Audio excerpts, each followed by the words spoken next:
সোনা মাস্টার আসলে কে এবং কোথায় থাকে তার খোঁজে দীপ এবং জাপি বেরিয়েছে। সম্পূর্ণ জানতে হলে চ্যানেলটি সাবস্ক্রাইব করে ভিডিওতে লাইক দিয়ে দেখতে থাকুন। লক্ষ্মী জাপি সিরিয়ালের আগামী পর্বে আমরা দেখতে পাই দীপ বলছে, একই অঙ্গে বহুরূপ তোমার সোনা মাস্টার, আমাদের কাছে তো তোমার ধরা দিতেই হবে। অপরদিকে জাপি সোনা মাস্টারকে বলছে, বল কে তোকে সুপারি দিয়েছিল আমাকে ফাঁসানোর জন্য? সত্যিটা না বললে আজ আমি তোকে মেরেই ফেলবো।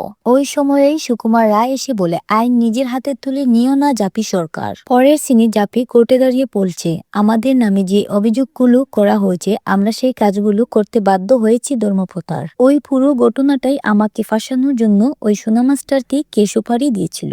আমাদের রাস্তাটা ভুল ছিল, কিন্তু বিশ্বাস করুন এটাই একমাত্র রাস্তা ছিল নিজেকে নির্দোষ প্রমাণ করার। তখন সোনা মাস্টার বলে, আমি আসলে জানি না কে আমাকে সুপারি দিয়েছিল, তবে একদিন সে নিজেই এসেছিল নগদ 2 লক্ষ টাকা নিয়ে আমার সামনে। তার নাম জানি না, কোথায় থাকে সেও জানি না, তবে তাকে একদিন দেখলে তাকে নিশ্চয়ই চিনতে পারবো। সোনা মাস্টারের কথা শুনে আদালতে জাপি নির্দোষ প্রমাণ পেল।